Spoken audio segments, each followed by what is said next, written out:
नमस्कार दोस्तों, मेरा नाम है आयुष और आज के इस वीडियो में हम बात करने वाले हैं Antony waste handling cell limited के आईपीओ के बारे में।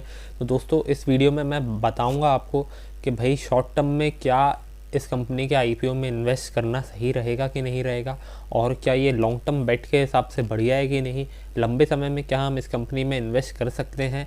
और इस वीडियो में हम बात करेंगे इस कंपनी के बिज़नेस मॉडल के बारे में कि भाई बिज़नेस कैसा है, रेवेन्यू कहाँ से आते हैं, और लास्ट में मैं आपको अपना ओपिनियन बताऊंगा इस कंपनी के ऊपर। तो चलिए दोस्तों, इस वीडियो को शुरू करते हैं। अगर आपने हमारे चैनल को अभी तक सब्सक्राइब नहीं किया है तो प्लीज़ सब्सक्राइब करें हमारे चैनल को और लाइक कीजिएगा इस वीडियो को अगर वीडियो पसंद आता है तो अगर मैं बात करूं इस कंपनी की दोस्तों, तो ये 2001 में फाउंड की गई थी, Antony waste handling cell limited. और ये लीडर है म्यूनिसिपल सॉलिड वेस्ट मैनेजमेंट में, जिसको हम शॉर्ट फॉर्म में MSW कहते हैं दोस्तों। तो अब ये MSW इंडस्ट्री का काम क्या है दोस्तों? अगर हम बात करें MSW के काम के बारे में दोस्तों, तो इनका जो बेसिकली काम है वो है घरों से कचरा उठाना। जो भी कमर्शियल बिल्डिंग्स हैं, जो भी इंडस्ट्रीज़ हैं, वहाँ से कचरे को उठाती हैं, उसको ट्रांसपोर्ट करती हैं, और जो भी म्यूनिसिपल कॉरपोरेशंस रहती हैं उनके यहाँ उनके डंपिंग ग्राउंड्स में छोड़ के आ जाती हैं दोस्तों। यही इस कंपनी का मेन काम है। तो इसके दोस्तों ये टेंडर्स निकालती हैं म्यूनिसिपल कॉरपोरेशंस, और उनको ये वहाँ पे ये जो कंपनी है ये बिड करती है अपने प्रोजेक्ट्स को, और प्रोजेक्ट्स को जीतने की कोशिश करती है ये। अगर हम बात करें इनके की बिज़नेस एक्टिविटीज़ की, तो मेजर जो इनकी एक्टिविटी है वो MSW CNT प्रोजेक्ट्स हैं, यानी कि कैरी एंड ट्रांसपोर्ट प्रोजेक्ट, जिसमें ये घरों से और इंडस्ट्रीज से कचरे को उठाते हैं और कम्युनिटी बिन से भी अपने कचरे को उठाते हैं और म्यूनिसिपल कॉरपोरेशंस को दे के आते हैं ये कचरा। और अगर हम इनके दूसरे बिजनेस एक्टिविटी की बात करें मेजर, तो वो है इनका MSW प्रोसेसिंग यूनिट। ऐसी 2 यूनिट्स हैं इनके पास ओवरऑल इंडिया में। और CNT प्रोजेक्ट्स की बात करें तो 13 CNT प्रोजेक्ट हैं इस कंपनी के पास एज ऑफ नाउ। अगर मैं प्रोसेसिंग प्रोजेक्ट की बात करूं तो यहाँ पे ये जो है कचरे को सॉर्ट करते हैं, उसको सेग्रीगेट करते हैं, गीला कचरा, सूखा कचरा, इन सारी चीज़ों को सेग्रीगेट करते हैं, अलग अलग करते हैं, और फिर रिसाइकिल करके कुछ यूज़फुल मटेरियल बनाने की कोशिश करते हैं ये। और जो इनका तीसरा काम है वो है मैकेनाइज्ड स्वीपिंग प्रोजेक्ट।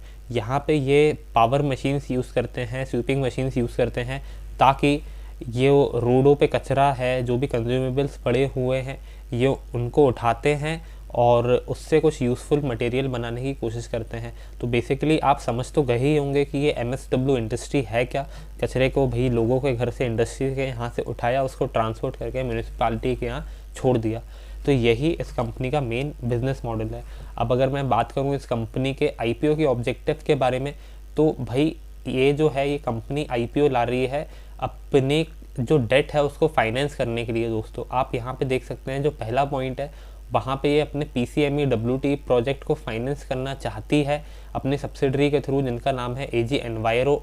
और जो दूसरा इनका मेन मोटो है वो कंसोलिडेटेड जो बोरोइंग है इन कंपनी की, उसको कम करना है दोस्तों।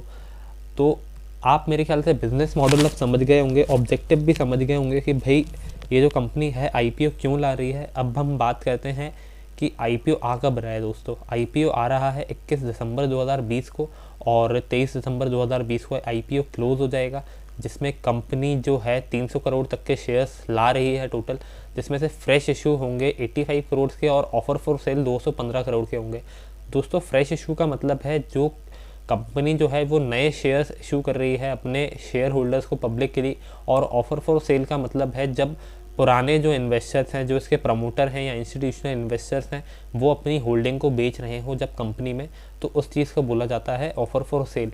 तो आप यहाँ पे देख सकते हैं कि जो फ्रेश इशू हैं वो बस 85 करोड़ के हैं, बाकी ऑफर फॉर सेल 215 करोड़ के हैं।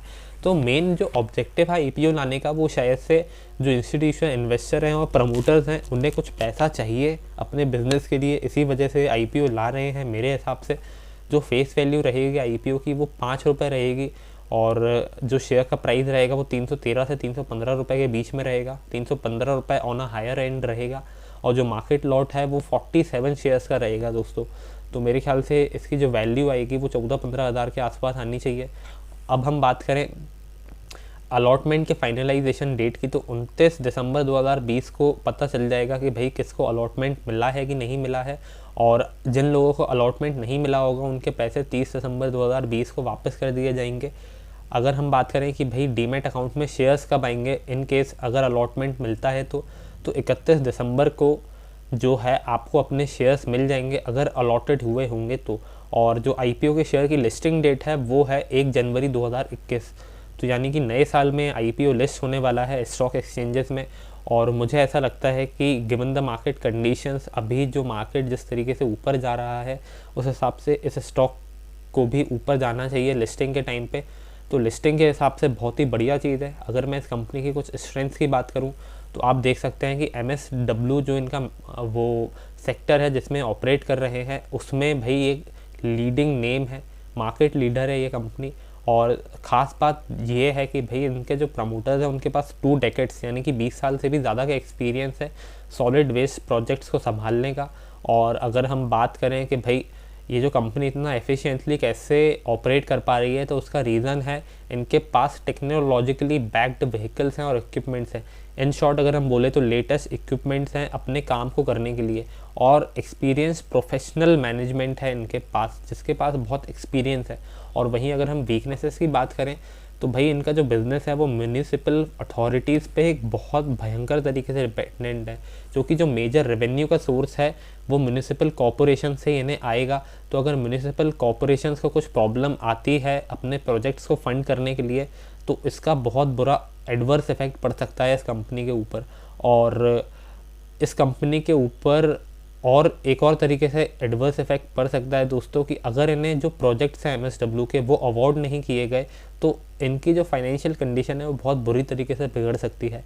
ये जो बिज़नेस है एक highly working capital intensive business है, यानी कि जो वर्किंग कैपिटल है जिसमें कि आपका एम्प्लॉयज़ को सैलरी देना आ जाती है, कॉस्ट ऑफ फ्यूल, ये सारी जो चीज़ें रहती हैं उस चीज़ की जो कैपिटल इंटेंसिटी है वो काफ़ी ज़्यादा है। तो high working capital businesses normally नहीं होने चाहिए। कम वर्किंग कैपिटल अगर लग रही हो बिज़नेस में तो बहुत बेस्ट होता है बिज़नेस के लिए। अगर हम बात करें कि भाई जो इसमें रिस्क है और किस प्रकार के, तो आप देख सकते हैं कि जो फ्यूल की कॉस्ट है और इलेक्ट्रिसिटी है जो इनके प्रोजेक्ट्स में यूज़ हो सकती है, अगर उसमें कुछ प्राइस फ्लक्चुएशन आता है तो इनके प्रॉफिटेबिलिटी को बहुत भयंकर फ़र्क पड़ेगा उससे। और इनके पास दोस्तों बहुत ज़्यादा अमाउंट में लोग इन्होंने इंक्लूड करके रखे हैं अपने बिज़नेस ऑपरेशंस में, यानी कि एम्प्लॉयज़ की हायरिंग काफ़ी ज़्यादा है और जो कि एक बहुत बड़ा एक्सपेंस है इस कंपनी के लिए, और ये फ्यूचर में और ज़्यादा बढ़ सकता है दोस्तों। अब हम बात करते हैं इनकम स्टेटमेंट के बारे में। आप यहाँ पे देख सकते हैं 31 मार्च 2019 में जो इस कंपनी के एसेट्स थे वो 512 करोड़ रुपए थे, और 31 मार्च 2020 में ये एसेट्स बढ़ के 672 करोड़ रुपीज़ के आसपास हो गए। अगर हम बात करें इसके प्रॉफिट आफ्टर टैक्स की तो 62 करोड़ रुपीज़ का प्रॉफिट इसने किया 31 मार्च 2020 वाले सेशन में, और इससे पिछले साल इस कंपनी ने जो प्रॉफिट किया था वो 34 करोड़ रुपीज़ के आसपास का किया था। तो प्रॉफिटेबल है कंपनी, ये बहुत अच्छी बात है इसके लिए। अब अगर हम बात करें प्रमोटर्स की तो 3 प्रमोटर हैं यहाँ पे, जोस जैकब कालारकल, शीजू जैकब कालारकल एंड मिस्टर एंथोनी कालारकल। तो आप यहाँ पे देख सकते हैं कि भाई ये जो लगता है ऐसा मुझे प्रमोटर्स के नाम देख के कि ये फैमिली ओन्ड बिज़नेस है। ये एक पॉजिटिव चीज़ है क्योंकि जो भी फैमिली ओन्ड बिज़नेस रहेंगे वो अपने बिज़नेस की वैल्यू बढ़ाना चाहेंगे दोस्तों।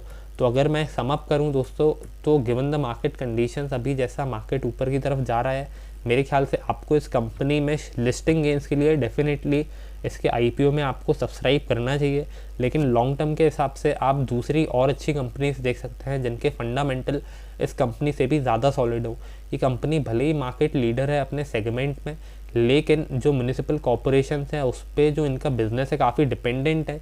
इसी वजह से आप दूसरे स्टॉक्स में भी बाइंग करने की सोच सकते हैं लॉन्ग टर्म के हिसाब से। तो दोस्तों शॉर्ट टर्म लिस्टिंग गेन के लिए आप ज़रूर जाएं इस स्टॉक के ऊपर, इसमें आप सब्सक्राइब करें डेफिनेटली। ये था आज का छोटा सा analysis Anthony waste handling cell limited के आईपीओ के बारे में। अगर वीडियो अच्छा लगा हो तो लाइक कीजिएगा इस वीडियो को, सब्सक्राइब करिएगा हमारे चैनल को, and thank you for watching this video.